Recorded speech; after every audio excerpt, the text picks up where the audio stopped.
ministração de hoje, como eu falei agora há pouco, se chama Ecos de um Milagre. Agarre sua oportunidade.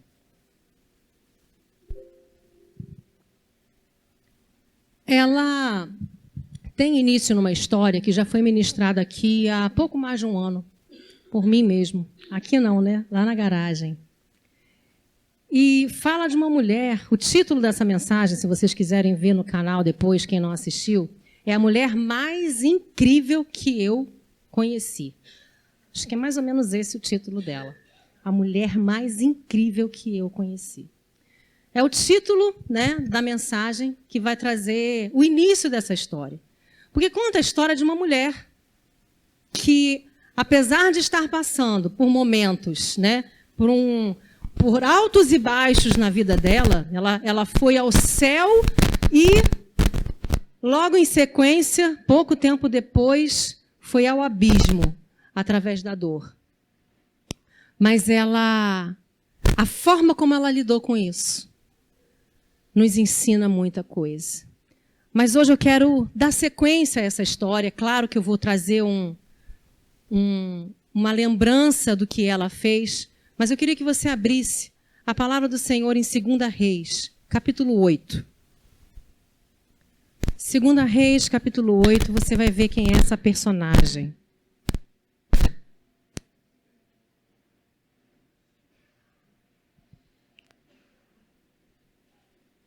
Bem. 2 Reis, capítulo 8, versículo 1.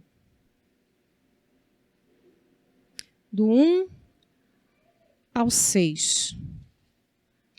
E falou Eliseu àquela mulher, cujo filho vivificara, dizendo: levanta-te, vai-te tu e a tua família, e peregrina por onde puderes peregrinar, porque o Senhor chamou a fome, a qual também virá a terra por 7 anos. E levantou-se a mulher e fez conforme a palavra do homem de Deus, porque foi ela com a sua família e peregrinou na terra dos filisteus 7 anos. E sucedeu que ao cabo dos 7 anos, a mulher voltou da terra dos filisteus e saiu a clamar ao rei pela sua casa e pelas suas terras. Ora, o rei falava a Geazi, moço do homem de Deus, dizendo: conta-me, peço-te, todas as grandes obras que Eliseu tem feito. E sucedeu que, contando ele ao rei como vivificara um morto, eis que a mulher, cujo filho vivificara, clamou ao rei pela sua casa e pelas suas terras. Então disse Geazi: ó rei, meu senhor, esta é a mulher, e este o seu filho, a quem Eliseu vivificou. E o rei perguntou à mulher, e ela lhe contou. Então o rei lhe deu um eunuco, dizendo: faze-lhe restituir tudo quanto era seu e todas as rendas das terras, desde o dia em que deixou a terra até agora. Bom, com esse relato vocês já lembraram de quem eu estou falando, quem é essa mulher, né? E se a gente for fazer uma recapitulação, a história dela começa lá no capítulo 4, quando essa mulher, ela é apresentada para nós como uma mulher que habitava na cidade de Sunem, ou seja, uma sunamita. Sunamita não era o nome dela, sunamita era como você falar assim, era carioca, né, era mineira, então era sunamita. E sunamita, ela nos chamou a atenção nessa história dela, porque ela via passar na cidade um homem, e ela reconheceu nele o santo homem de Deus. E foi assim que ela falou com seu esposo. Então era uma mulher que a Bíblia nos apresenta como uma mulher rica, uma mulher bem relacionada, uma mulher de iniciativas e estratégias, uma mulher empreendedora, casada com um homem bom, que tinha o favor do seu marido. Porque se a gente for olhar a história lá no capítulo 4, depois vocês dão uma olhadinha tanto no texto, quanto, se quiserem, na ministração, essa mulher, tudo que ela falava com o marido, que ela conversava com ele cedia, ele dava para ela. E a gente tem que lembrar que era uma cultura patriarcal e, às vezes, muitas vezes, austera. E ela, tudo que ela chegava para o marido dela, tá vendo esse homem de Deus que está passando por aí? Ele é um santo homem de Deus. Poxa, vamos convidar ele para tomar um café aqui em casa. E lá ia o homem de Deus. Ou seja, essa mulher, ela foi com jeitinho com o marido, foi conquistando tudo o que ela queria. Mas em momento algum, a gente viu essa mulher colocando as imposições dela, né? A autoridade que talvez ela pudesse ter, mas ela sempre chegava para o marido, falando com jeitinho. E ela tinha um bom marido. Era um homem bom. E o interessante na história dessa mulher é que muitas vezes pessoas abençoadas passam pela nossa vida e a gente não se dá conta, não percebe. E essa mulher, ela reconheceu o poder de Deus na vida de Eliseu. E ela decidiu arrebatar a oportunidade. Lembre-se que o título da nossa ministração é Agarre a sua oportunidade, falando sobre os ecos de um milagre. E essa mulher passou, não foi uma coisa rápida, passageira, uma visita apenas. Não foi. Né? Quem hospeda, né, pessoas, às vezes hospeda anjos sem saber. E ela sabia muito bem que estava hospedando um santo homem de Deus. Então, ela de vez em quando ele estava visitando a cidade, ela chamava ele. E vocês acham que um profeta, quando vai na casa de alguém, só come? Quando vai lá na casa da pessoa, só faz a refeição e vai embora? Vocês acham que o que ela estava fazendo com Eliseu era só ali um momentinho de uma hora? Não, não creio.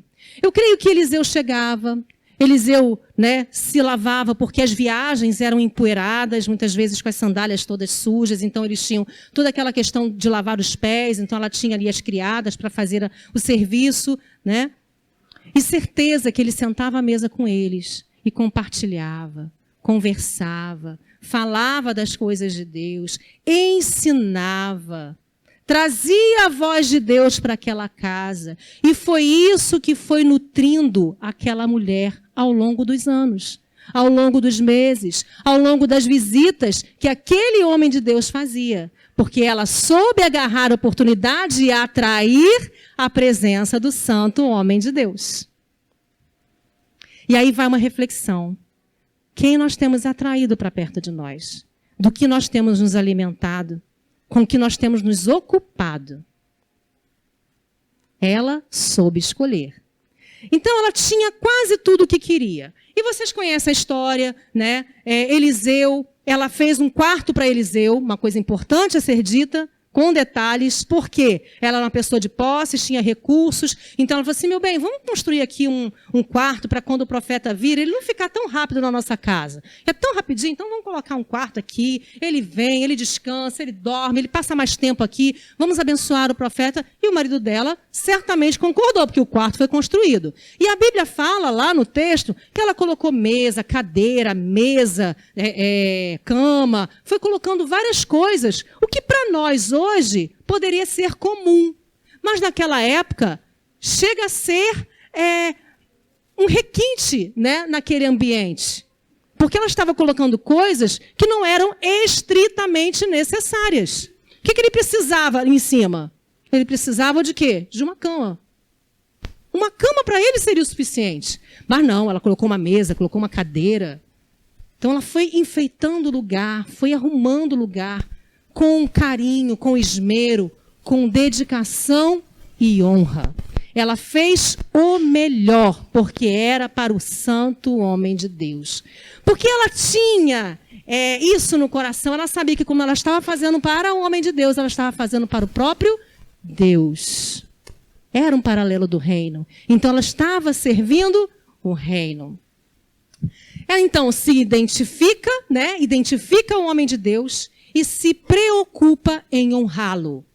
Com essa preocupação, gerou no profeta uma necessidade de expor uma gratidão. E aí, o homem de Deus olhando, não entendendo o que ela precisava, conversando com Geazi, falou, o que ela precisa? Né? O que será que ela precisa? E chamou a mulher. Né? Mulher, o que você está precisando? Você tem tudo. Ela falou assim, eu tenho tudo que eu preciso. Você precisa que a gente fale sobre você, com os governantes, com as autoridades? Aí ela, não, Eliseu, eu moro bem, eu me relaciono bem. e tenho um bom relacionamento com as autoridades, não tenho nenhuma causa na justiça, está tudo bem comigo, né? Não preciso de nada. Gente, é tão difícil a gente favorecer alguém que não precisa de nada, né? Como a gente vai, né, demonstrar gratidão para alguém que tem tudo, não precisa de nada? E aí ela desceu, foi embora. E aí Eliseu começa a conversar com Geazi. Poxa, Geazi, o que a gente pode fazer para expressar nossa gratidão? Aí Geazi, olha, eu notei que ela não tem filho e o marido dela já é avançado em idade. Não falou que ela era, falou que ele era. Na cultura, vocês sabem, nessa cultura, que uma mulher viúva não tem direito nem à herança. Então, ela em breve teria um problema muito sério.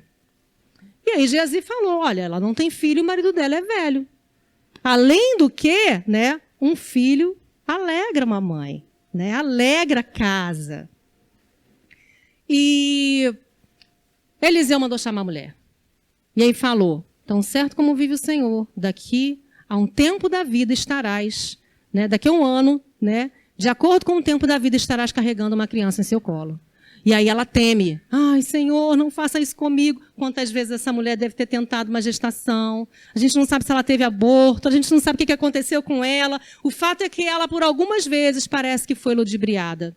Ou pelo próprio corpo, ou por pessoas. Enfim, ela não queria ter falsas esperanças. Ela teve medo ali. Então, ela não mintas para a tua serva. Só que, no ano seguinte, exatamente como o profeta falou, ela estava segurando um bebê em seu colo. E assim foi o primeiro milagre da sunamita.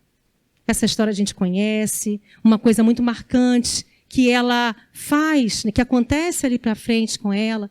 Poucos anos depois, o menino, ele estava trabalhando no campo com seu pai e sente dor de cabeça. O pai vai, manda os servos levarem para sua mãe. E ela ali tentando cuidar do menino, o menino morre no colo da mãe. Morreu. E aí o que ela faz? O quarto do profeta.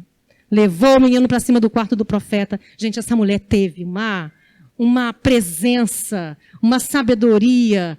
Que mulher que consegue, né, dominar as emoções, gerenciar as emoções, né, nesse campo de batalha que é a nossa mente, a ponto de calar, não falar nada com ninguém, ser controlada no que diz e agir sequencialmente em tudo que tinha que agir. Pegou o menino, levou para o quarto, deitou na cama do profeta, fechou a porta. Ninguém entra naquele quarto, é o quarto do profeta, não é um lugar qualquer. Então ela já deixou lá no lugar onde tinha unção e foi buscar o profeta. Ela podia ir sozinha? Podia ir a pé? Não. Marido, me dá 2 jumentas aí. O marido estava na lida, no meio do dia do trabalho. Mas o que você vai fazer? Está interrompendo, tirando servo, tirando animal de trabalho. Eu vou lá ver o profeta. Hoje não é lua nova, não tem nada hoje de diferente, não é dia de culto. O que você vai procurar o profeta? Não tem nada não, está tudo bem. E aí, para todo mundo que perguntava para ela, o que ela falava? Vai tudo bem. Vai tudo bem. E aí eu paro mais um pouquinho e falo para você. Às vezes a gente perde muito tempo e emoções, falando o que não é necessário para quem não vai resolver nada da nossa vida. Então não perca tempo e não desgaste as suas emoções falando com quem não vai resolver. Se eu chego diante do Inério e falo assim, Inério, eu acordei hoje com uma dor na coluna assim, assado, explico para ele minuciosamente, será que é coluna? Será que é rim? Será que é... Aí eu começo a dar o diagnóstico para ele. Por mais que ele tente me ajudar, pastora, você está sentindo isso desde quando? Eu falei, eu comecei a sentir isso tem 2 dias, né? Ele é médico. Ele vai entender disso? Para que eu estou contando para ele? Não vai resolver meu problema. Não vai resolver meu problema. Sabe? Aí eu vou falando assim para desabafar. Isso vai ajudar na dor? Não vai. Sabe o que às vezes a gente fala? Principalmente com relação à dor? Porque lá dentro, no nosso inconsciente, o que a gente quer é que as pessoas sintam pena da nossa dor. Ah, como ela está, oh, coitada da pastora, está trabalhando tanto, deu um jeito na coluna, o que eu posso fazer agora por ela? Oh, pastora, descanse, estica a coluna. Entenderam? E aí a pessoa, ela vai ficar mais acalentada com, né, aquele xodozinho que vai receber, com penalidade das pessoas. Mas isso vai te ajudar em alguma coisa? Vai te fazer crescer? A dor vai melhorar? Não vai. Não vai. Mas se você for no médico, de repente ele vai te dar uma orientação, vai te chamar a atenção pela correção postural que você precisa ter, vai te mandar para uma fisioterapia que você vai sentir um pouquinho de dor. Então, queridos, não percamos tempo com compartilhar dores com quem não vai resolver o nosso problema. Primeira pessoa que você pode e deve recorrer sempre é o Senhor. Por isso que quando a gente entra por essas portas, a primeira coisa que a gente faz é vir no altar. Porque a gente não quer entregar o nosso culto ao Senhor carregando as nossas dificuldades. Quem não entra aqui dentro com dificuldades? Não sei. Mas a gente deixa nas mãos do Senhor. Entrega nas mãos do Senhor. Então vem e entrega aonde pode ser resolvido. Foi o que ela fez. Para todo mundo, vai tudo bem. Está tudo bem. Mas diante do Senhor, você pode e deve trazer todas as suas dores. E foi o que ela fez. Para todo mundo que perguntava para ela, falava com ela, a resposta era sempre a mesma. Vai tudo bem. E interessante que a distância da onde ela estava, em Sunem, até o Monte Carmelo, ela percorreria numa melhor mula, a mais veloz, né, a mais disposta, aquela distância em quilometragem, cerca de 9 horas, sem parar. Então ela vira para o seu servo e fala, só pare quando eu mandar. Chegando perto, ela avista Geazi, o homem de Deus manda Geazi falar com ela, e ela que responde para Geazi, quando ele pergunta, vai tudo bem com você? Vai tudo bem com seu marido? Vai tudo bem com seu filho? O que ela responde? Vai tudo bem. Vai tudo bem. E aí ela só fala quando chega diante do profeta. O profeta vai, o profeta, né, sobe no quarto, depois de tudo que aconteceu, e a gente tem que lembrar que foram 9 horas para ir, mais 9 horas para voltar. No mínimo, isso sem interrupção. Então, queridos, o coração daquela mãe só se aliviou quando o profeta a chamou entregando o filho de volta aos braços dela. Mas o milagre, mais uma vez, aconteceu. O segundo milagre na vida da sunamita.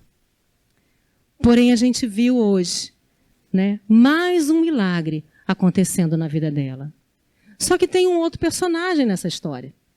Tanto nessa história do capítulo 4, quanto nessa história do capítulo 8, que é o servo do profeta, Geazi. No meio desse caminho, entre o capítulo 4 e o capítulo 8, existe um episódio da cura de Naamã. Nesse momento chega, né, um general rico, cheio de posses, que busca o favor de Deus porque a escravinha do povo de Israel que estava na casa dele fala, tem um Deus em Israel. E aí ele vai atrás desse Deus em Israel. E chega na casa do profeta. E o profeta libera a cura sobre a vida dele, através daqueles mergulhos, e a gente sabe toda a história. Só que a gente está tratando ali de um homem poderoso, de um homem com autoridade, de um homem com posses. E o que Eliseu queria mostrar para aquele homem, para Naamã? Que o poder de Deus não pode nem deve ser comprado. Que Deus fez de graça, porque Ele é poder. Porque ele estava acostumado, tanto que foi cheio de presentes, foi cheio de bens, foi cheio de coisas para dar a Eliseu ou a quem fosse resolver o problema dele. O que Eliseu queria, através da orientação do Senhor, gerar em Naamã, era simplesmente uma gratidão a Deus que dá sem cobrar nada em troca. Só que Geazi atrapalhou essa história. Geazi entrou no meio desse caminho. E foi nessa história, né, nesse momento, que ele mudou, né, essa trajetória.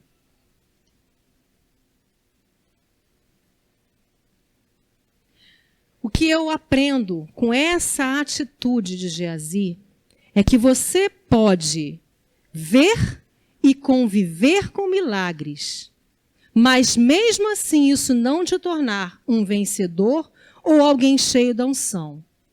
Isso só me torna um privilegiado, responsável pelas oportunidades que eu recebi. Porque Geazi já tinha passado muitas coisas com o profeta Eliseu. Já tinha visto muitos milagres. E cá para nós, quando Geazi foi atrás de Naamã e falou que Eliseu mandou ele, porque tinha chegado, contou aquela história, né? Inventou uma história, mentiroso, para poder pegar algumas coisas, e voltou, Eliseu perguntou assim, onde você foi, Geazi? Eu fui ali. Minha alma foi com você e viu o que você fez. Agora que a lepra de Naamã se apegue a você.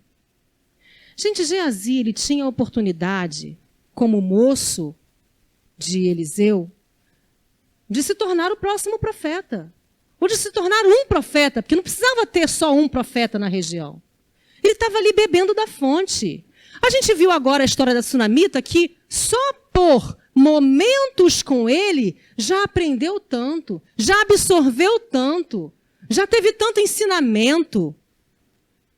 Gente, aquela mulher com certeza não teria tanta sabedoria para agir quando o filho dela morreu, se ela não tivesse sido muito bem nutrida pelo Espírito Santo através da vida de Eliseu.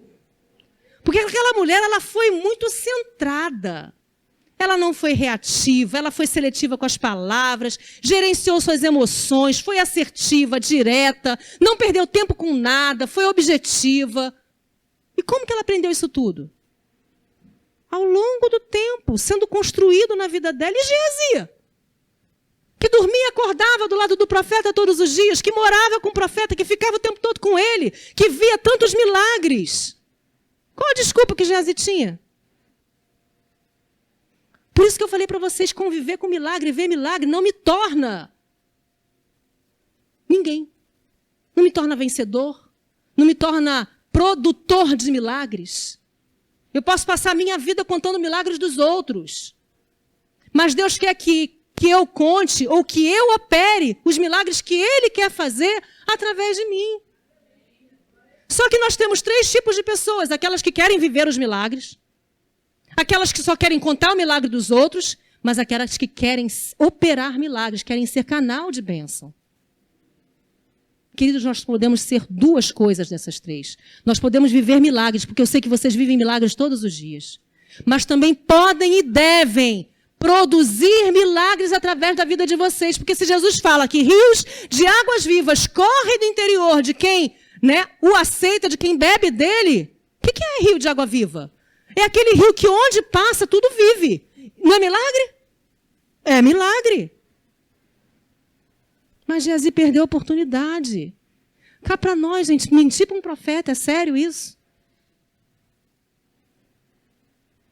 Onde é que Geazi estava com a cabeça de tentar mentir para um profeta? Mesma coisa que aquele casal abençoado lá de Atos, né? Ananias e Safira. Diante lá dos discípulos, tramaram de mentir. Josué também foi um moço de alguém importante. Ele andava com Moisés, subia o monte com Moisés, não chegava lá em cima, mas ficava no meio do caminho. Via Moisés ser líder. E o que aconteceu com Josué? Foi o sucessor, porque esse sim aprendeu e arrebatou, aproveitou, agarrou a oportunidade. Ele soube olhar o líder que tinha, aprender com o seu líder. E o que ele escutou de Deus? Como fui com Moisés, eu serei contigo. Olha que lindo. Mesma coisa Eliseu. Quando Elias foi, ele queria a unção dobrada e ele recebeu. Ele foi mentoreado e aprendeu, ele absorveu. Ele entendeu o que Deus queria dele, mas Geazi não. E a gente viu um fim triste para Geazi. Porque enquanto Josué escuta como fui com Moisés, eu serei contigo, Geazi escuta a lepra de Naamã se apegará a ti e a tua semente para sempre. Olha que desvio. Olha que desvio no curso de uma história que poderia ter sido outra. Queridos, cuidado com os desvios na história de vocês. Porque elas podem mudar o curso. E aqui a gente viu não somente da história de Geazi, mas da sua descendência para sempre. E é duro isso. Anos se passaram, veio a fome que Eliseu predisse. Ele alertou a mulher, falou, olha, está vindo uma fome aí de 7 anos. Deus está trazendo a fome para esse lugar. Porque, né, o governo, né, de Israel estava sob a liderança, né, de Jezabel e seu filho.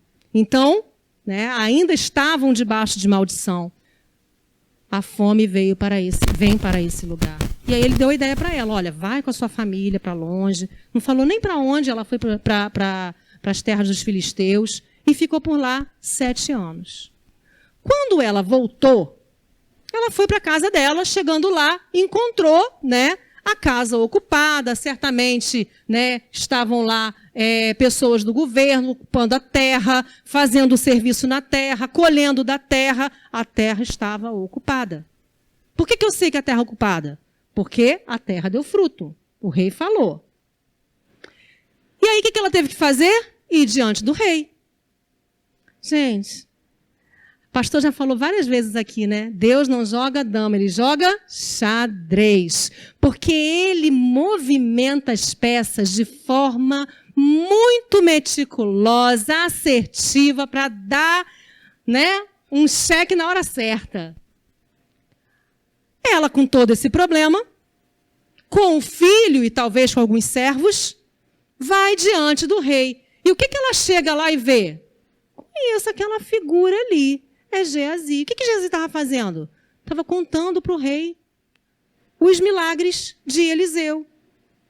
E, inclusive, exatamente naquela hora, o que ele tinha feito na vida da sunamita. Tem como isso ser coincidência? Não tem.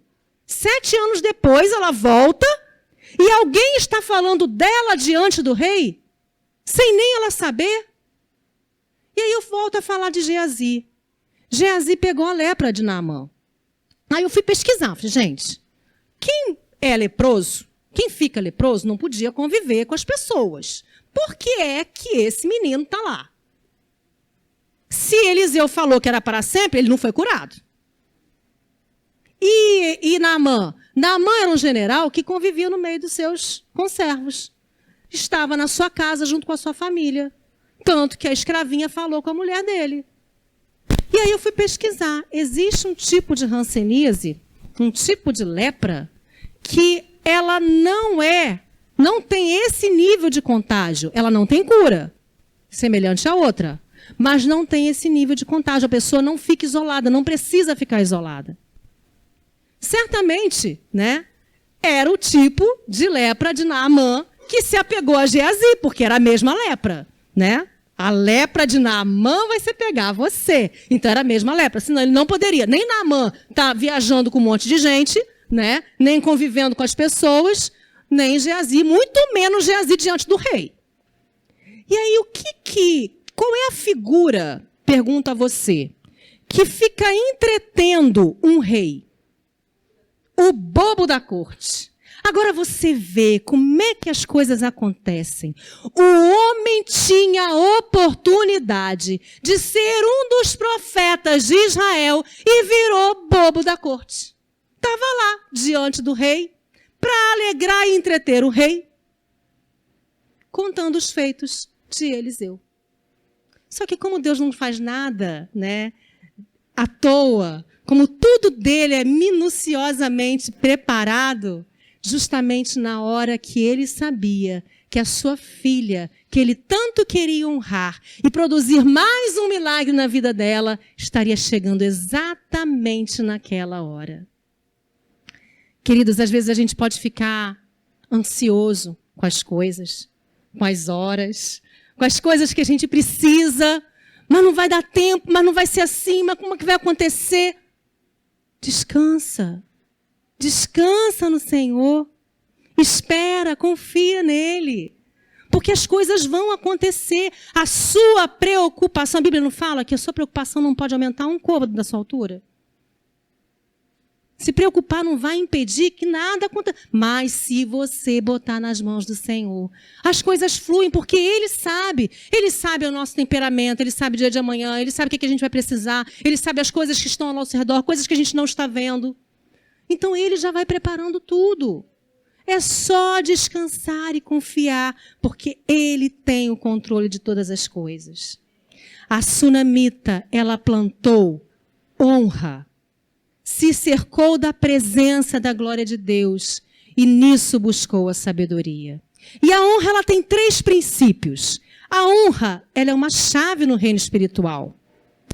E honra é tratar com consideração e crédito.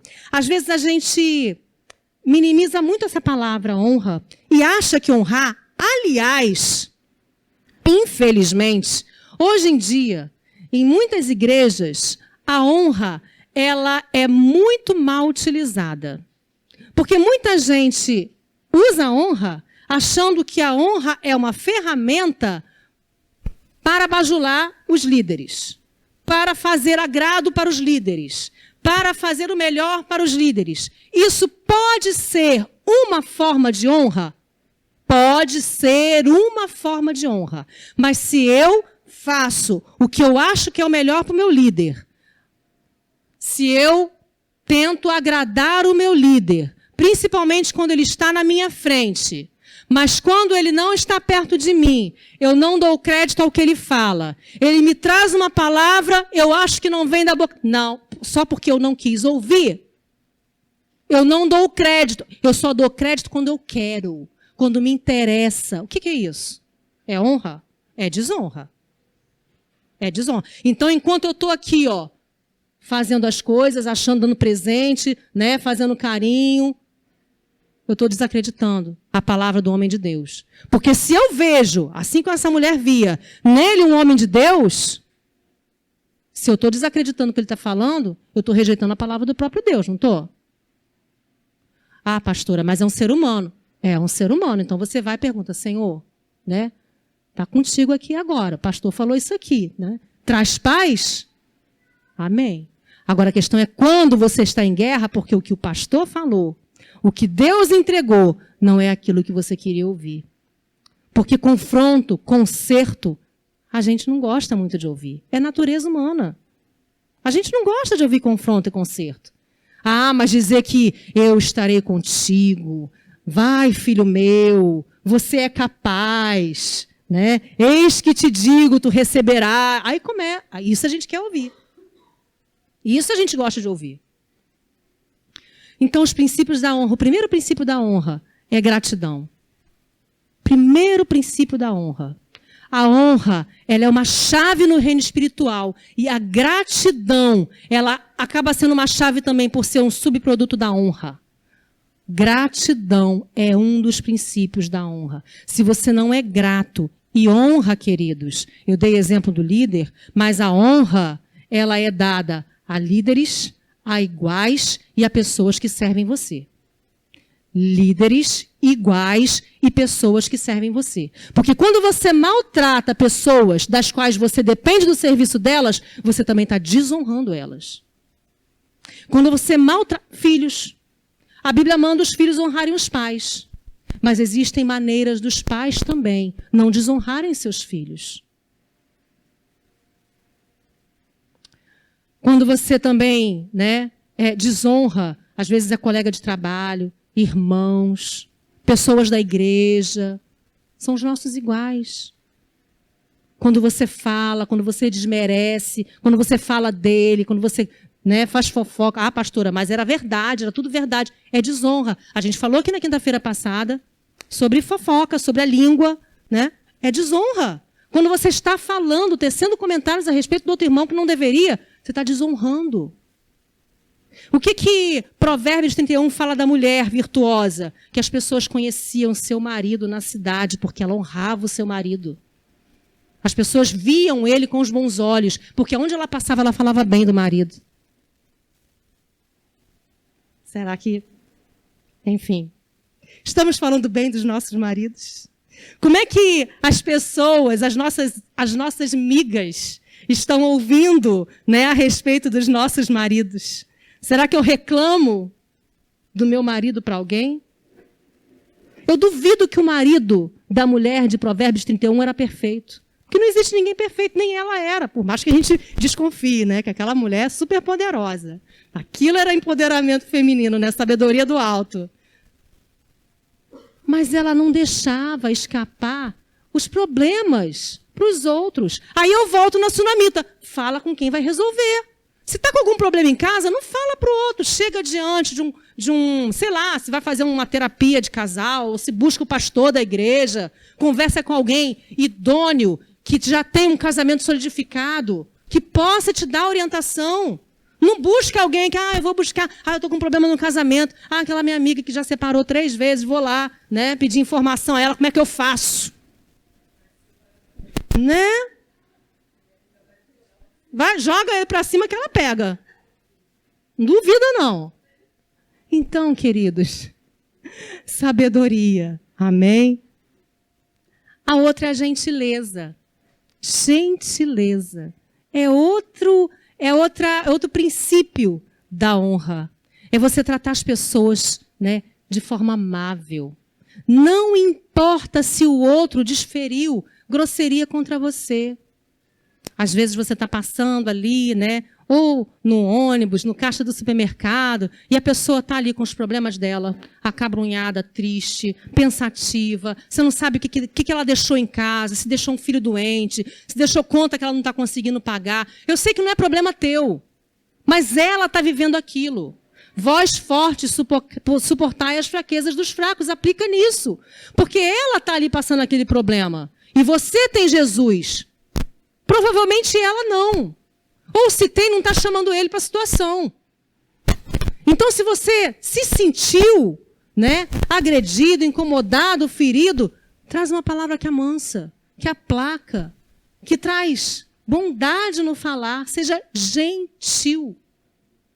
Seja educado. Não seja agressivo com as pessoas. Não desfira agressividade. Porque quando você responde, reage com agressividade, você está desonrando também aquela conversa, aquele relacionamento ou aquela pessoa. Reconhecimento, gente. Outra coisa bacana é o reconhecimento. Quando você reconhece na pessoa. E aqui o reconhecimento, eu não estou falando da gratidão, não. Do reconhecimento tipo gratidão. É de reconhecer como aquela mulher olhou o homem de Deus e falou assim, aquele é um homem de Deus. Entendeu? É de você ver, não, você é uma mulher de Deus, é uma mulher abençoada, você é uma mulher de oração, você é um homem íntegro, reto. É de você olhar para a pessoa e reconhecer o valor que ela tem. Todos nós temos valores maravilhosos, porque Deus plantou em nós. Se de repente você não está vendo um valor no seu irmão, ore, porque os seus olhos estão com as lentes erradas. Ore, porque os seus olhos estão com as lentes erradas. Porque ele tem valor. E Deus vê valor nele, porque o próprio Deus colocou. Então reconheça, busque reconhecer esses valores nas pessoas. Porque isso também é honra. Sabe, existem muitas formas de você honrar alguém. não é só dando presentes.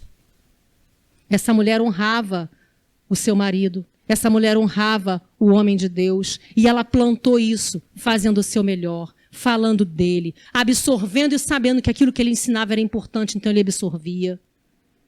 Isso é honra.